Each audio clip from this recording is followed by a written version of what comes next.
Buenas tardes.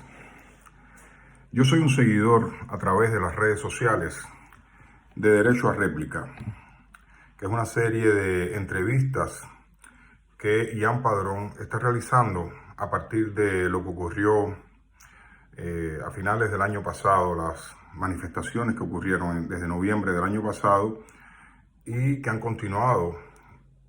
Y actualmente está entrevistando a muchas personas que participaron en las protestas que ocurrieron en Cuba en el 11 de julio. Considero que tiene un extraordinario valor esa serie, darle la oportunidad a personas que son criticadas, denigradas, acusadas desde falta de patriotismo, a ser mercenarios, a ser pagados por diferentes agencias de otros países, porque están en contra de la realidad existente en Cuba o exigen reformas que mejoren la vida de los cubanos. Muchas de esas personas incluso se consideran de izquierda, pero no coinciden completamente con lo que está pasando en Cuba, con la situación económica sobre todo del país y con todo lo que las medidas que toma la dirección política del Partido Comunista de Cuba. En esas entrevistas, muchas veces, y aquí me atrevo yo a hacerle una muy respetuosa observación a Ian Padrón, él se queja de que cómo un país puede actuar de esa manera, cómo no hay justicia, cómo se permite denigrar a personas sin darle posibilidad de responder o defenderse de esas injurias que se le dedican.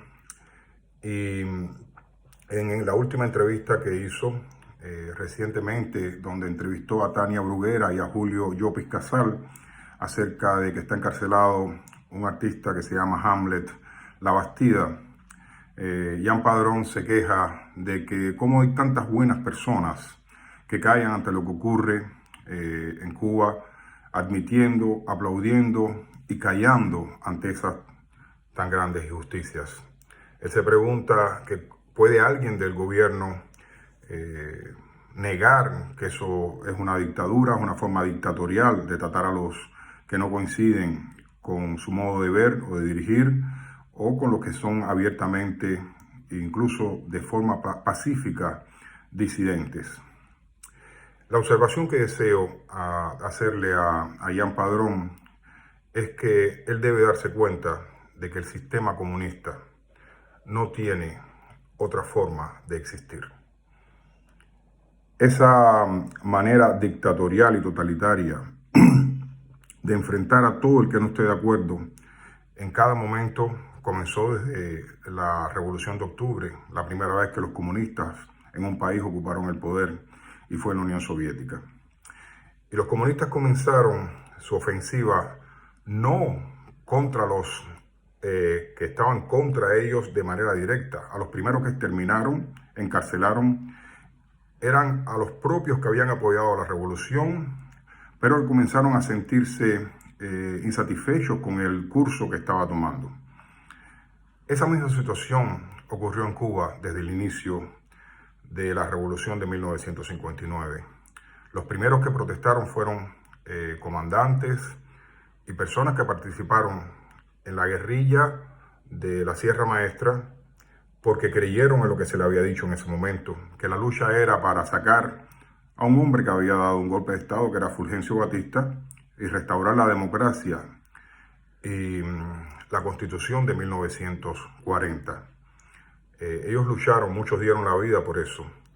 También en muchas ocasiones y durante años, Fidel Castro Ruz manifestó abiertamente que él no era comunista, que él era un líder que lo que quería era restaurar la democracia y llamar a elecciones, y que la revolución cubana era verde como las palmas cubanas. Todo eso era mentira.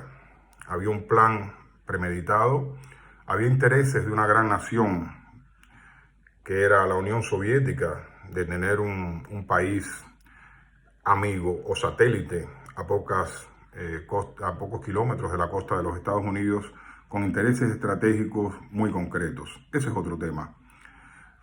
Y a partir de ahí cambió todo. se olvidó, se empezó a buscar una confrontación directa que le venía muy bien a los objetivos de la Unión Soviética. Esto es importante darse cuenta de eso. Y todo varió. La revolución que supuestamente era verde se convirtió en una revolución totalitaria comunista.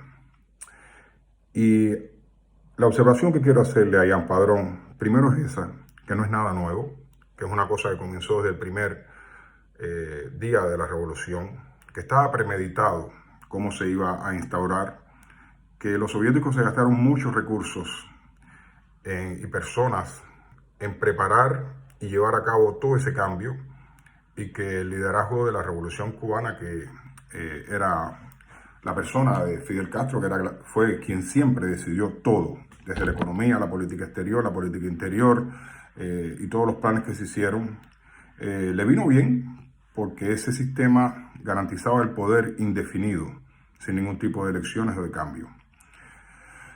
Y durante todo ese tiempo, todos los cubanos, o la gran mayoría de los cubanos, apoyamos esa situación.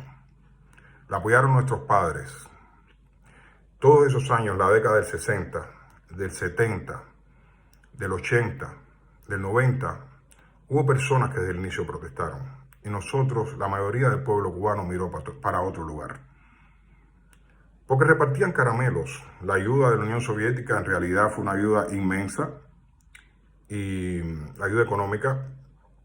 Y uno veía que habían mejoras, habían promesas de planes. Para darse cuenta de eso solamente hay que revisar, volver a escuchar los discursos de Fidel Castro, las promesas y los planes grandiosos que hacía en todas las esferas de la vida económica y social de Cuba. Y todo eso fue falso. Eso eran noticias falsas, porque el sistema no era productivo. A la Unión Soviética nadie la bloqueó.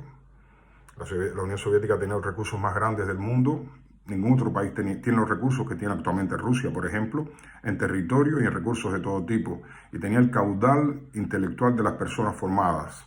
Sin embargo, el sistema socialista fracasa, y fracasó en la Unión Soviética, fracasó en todo el campo socialista, y de alguna manera fracasará tarde o temprano también en Cuba. Pero mientras que estén en el poder, va a haber totalitarismo. Es una dictadura que se llama dictadura del proletariado, donde se liquida a todo el que no esté de acuerdo, al que no obedezca, al que no se incline ante ellos, al que no se arrodille. Y se liquida moralmente o se liquida físicamente. Se apresa o se obliga a irse del país, pero no se permite la divergencia, no se permite la oposición, no se permiten ideas que sean lo mínimo diferentes. Entonces, ya mi observación es que hay que asumir que no vale la pena quejarse de eso.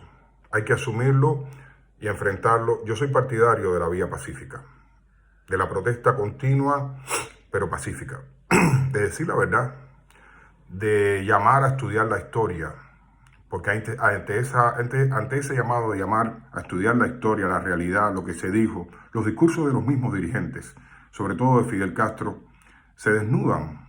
La verdad los desnuda. Pero Ian, te repito, no hay que esperar que respeten ningún tipo de moral, ningún tipo de leyes.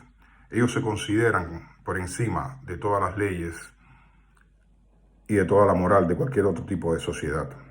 Consideran que tienen el monopolio de la verdad.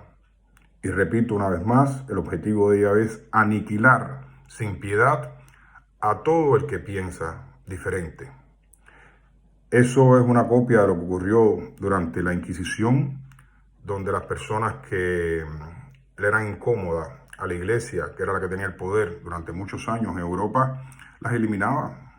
A los herejes se le llevaba a la hoguera. A los herejes se les mataba en el garrote. O a las brujas, que eran curanderas de los pueblos, también simplemente sin piedad ninguna se les mataba. Y la mayoría de la población callaba, aplaudía. Cuba llegó a los extremos de apoplaudir cuando estaban ocurriendo durante todos estos años estas injusticias. que uno de los lemas que más se oía cuando hablaba Fidel Castro era "pa' lo que sea, Fidel, pa' lo que sea". ¿Qué significa "pa' lo que sea"? ¿Cuáles son los extremos a los que se llega cuando es "pa' lo que sea"? Tenemos que estudiar nuestra historia, tenemos que reconocer los fallos que hemos cometido, porque el que no conoce su historia solamente repite los mismos errores de esa historia.